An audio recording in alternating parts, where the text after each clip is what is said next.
शांति। आप सभी ईश्वरीय संतानों, ज्ञान पिपासु आत्माओं एवं चैनल के नियमित दर्शकों, आज के इस आध्यात्मिक सत्र में आप सभी का स्वागत है, स्वागत है, स्वागत है। आज की दुनिया में हर कोई सम्मान के पीछे भाग रहा है।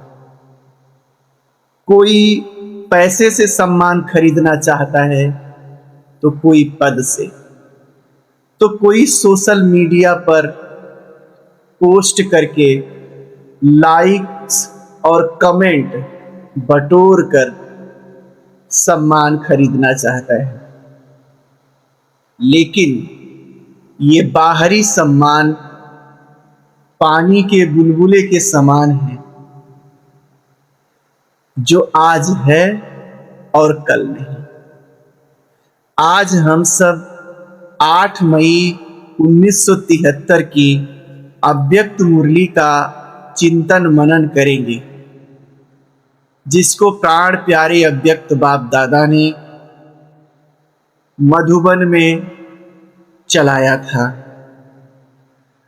आज की इस मुरली का शीर्षक है सर्वोच्च सम्मान। सबसे ऊंचा सम्मान क्या है?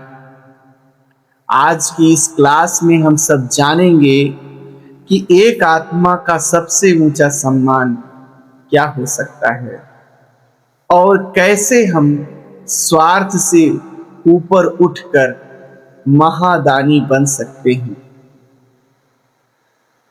संसार में जब कोई ऊंचा पद पा लेता है, राष्ट्रपति, प्रधानमंत्री या कोई बड़ा अधिकारी, अथवा सबसे अमीर व्यक्ति बन जाता है, तो उसका सेल्फ रिस्पेक्ट बढ़ता है। वो सोचता है कि ये हमारा सर्वोच्च सम्मान है। लेकिन अध्यात्म जगत में अगर स्वयं सृष्टि के रचयिता परमात्मा भगवान आपके मालिक बन जाएं, आपके हो जाएं, और वो ये कहें कि हम आपके सर्वेंट हैं, क्योंकि पिता बच्चों का सर्वेंट होता है, सेवक होता है, तो इससे ऊंचा सम्मान, इससे ऊंचा सम्मान और कुछ हो नहीं सकता। यह सम्मान हम सभी श्रेष्ठ आत्माओं को मिला हुआ है, जिसमें स्वयं परमपिता परमात्मा कहते हैं कि बच्चे, मैं आप सभी का आज्ञाकारी सर्वेंट हूं। परम पिता परमात्मा स्वयं अपने त्यागी, तपस्वी, श्रेष्ठ पुरुषार्थी बच्चों को नमस्ते कहते हैं, मालिकम सलाम कहते हैं। तो आप सबका कितना श्रेष्ठ सम्मान, सर्वोच्च सम्मान ईश्वरीय संतान होना है। सर्वोच्च सम्मान ईश्वर का मददगार बनना है, विश्व कल्याणकारी होना है, जिसका गौरव परम पिता परमात्मा ने आप सभी बच्चों को दिया है, जिसके समक्ष बड़े बड़े राजा, बड़े बड़े महाराजा अपना सिर झुकाते हैं। वो परमात्मा इस समय हमारे प्यार के बंधन में है। हम उनका जब भी आवाहन करें, जब भी उनको बुलाते हैं, वो आ जाते हैं। वो हमारे अविनाशी सेवक बने हैं। इससे ऊंचा और इससे श्रेष्ठ सम्मान पूरे कल्प में कभी भी नहीं हो सकता।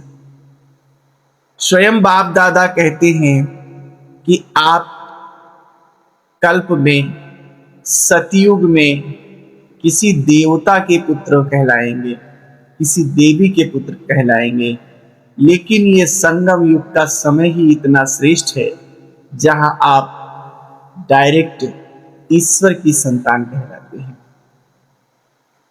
तो आपका सेल्फ रिस्पेक्ट कितना ऊंचा होना चाहिए। संसार में जब जब किसी व्यक्ति को कोई विशेष अधिकार मिलता है, तब तब उसके अंदर अहंकार पैदा हो जाता है, सत्ता का मद आ जाता है। लेकिन यह एक ऐसी सत्ता है, एक ऐसा अधिकार है जिसके मिलने पर हम सब आत्माओं के अंदर अहंकार नहीं अपितु नम्रता आती है, संसार के प्रति स्नेह भाव आता है, विश्व बंधुत्व की भावना आती है।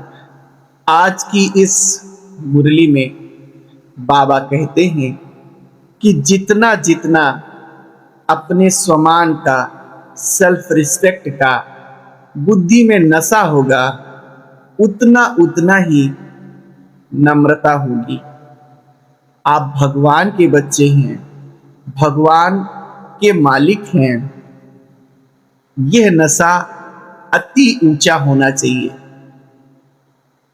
आपके बुद्धि में, लेकिन आपके नयनों में, आपके कर्मों में नम्रता होनी चाहिए, क्योंकि एक नम्र व्यक्ति ही संसार का कल्याण कर सकता है, दूसरों की सेवा कर सकता है। अगर आप सर्वशक्तिमान हैं, सामर्थ्यवान हैं, लेकिन अभिमानी हैं, आप में नम्रता नहीं है, तो आपसे कोई हेल्प नहीं लेना चाहेगा, आप किसी की सेवा नहीं कर सकते।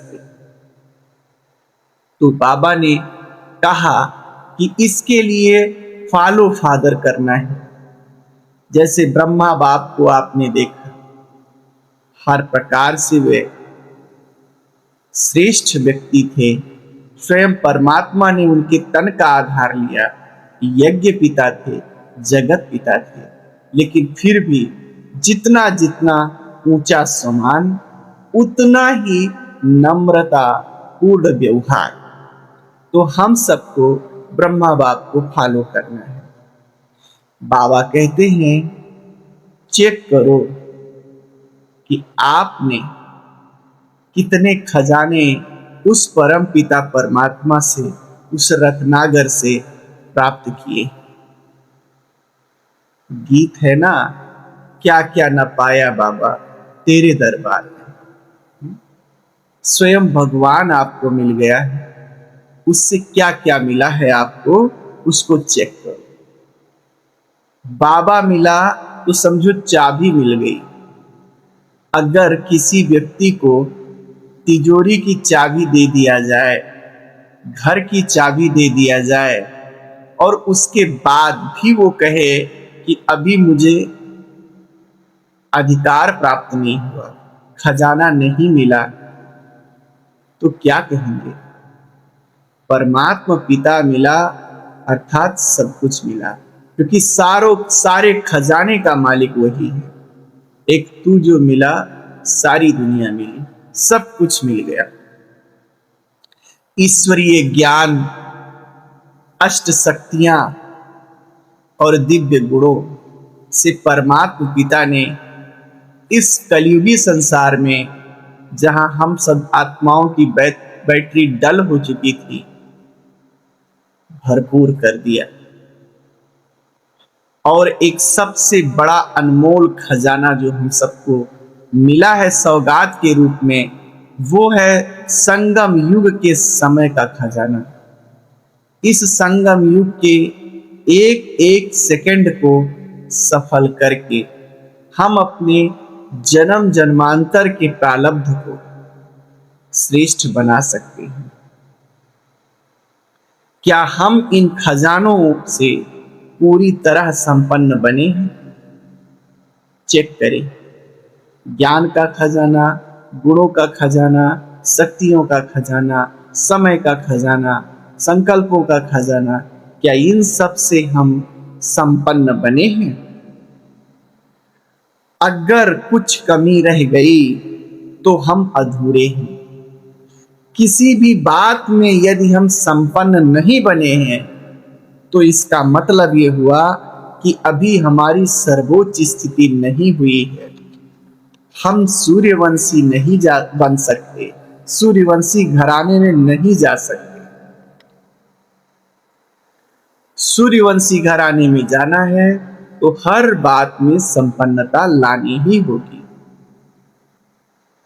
बाबा इस मुरली में कहते हैं कि जब शुरू शुरू में आप सब परमात्मा पिता के बच्चे बनते हो, ज्ञान में आते हो, तो आपको लेना होता है ज्ञान, गुण और शक्तियां।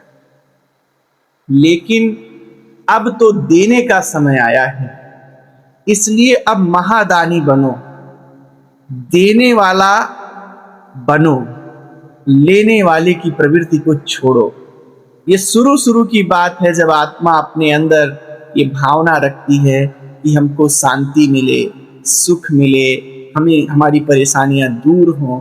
ये शुरुआती बातें हैं। लेकिन अब जो खजाने इतने वर्षों में परमात्मा पिता से हम सबको मिले हैं, उन्हें महादानी बनकर देने का काम करना है।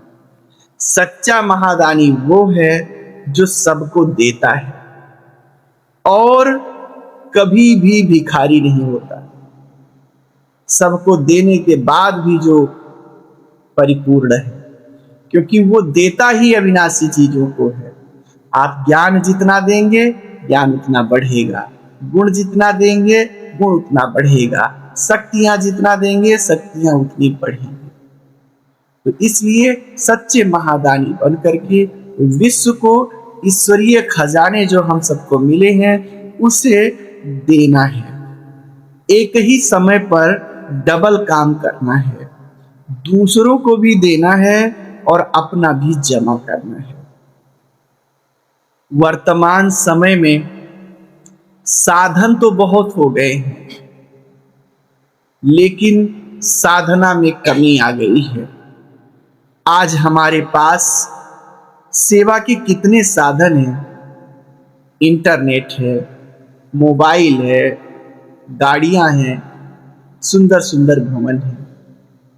लेकिन जब यज्ञ की शुरुआत हुई थी तो ना तो भवन थे, ना सबके पास मोबाइल होते थे, इंटरनेट भी उतना विकसित नहीं होता था, अर्थात साधन बहुत कम थे।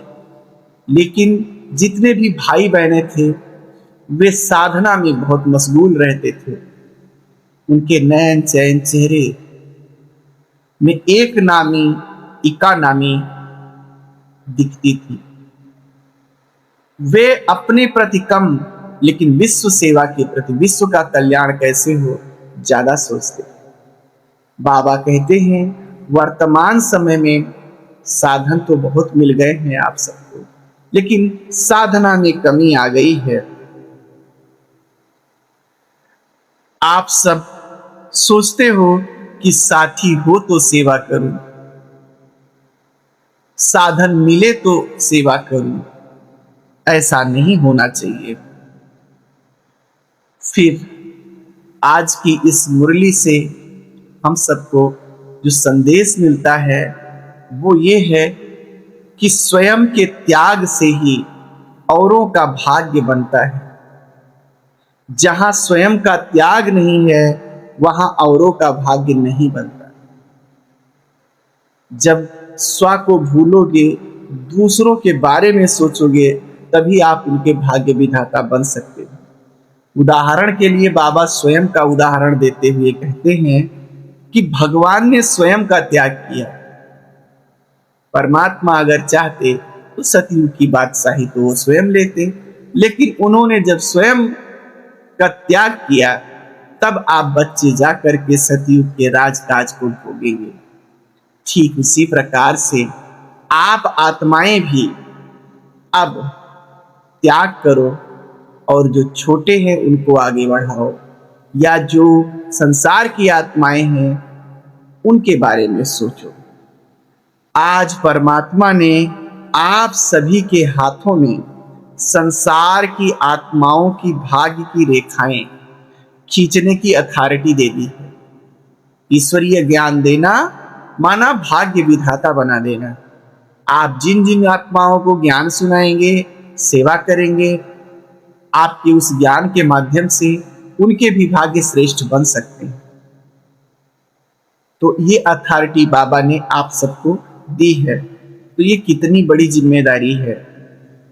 इसलिए हम सभी आत्माओं को बचपना और अलबेलापन छोड़ना है और संसार की आत्माओं को परमात्म खजाने से भरपूर करना है। बचपन की बातें अब अच्छी नहीं लगती, अब बड़प्पन दिखाने का समय है। अपनी शक्तियों को जगाएं और दाता बने। इन्हीं शुभकामनाओं के साथ ओम शांति।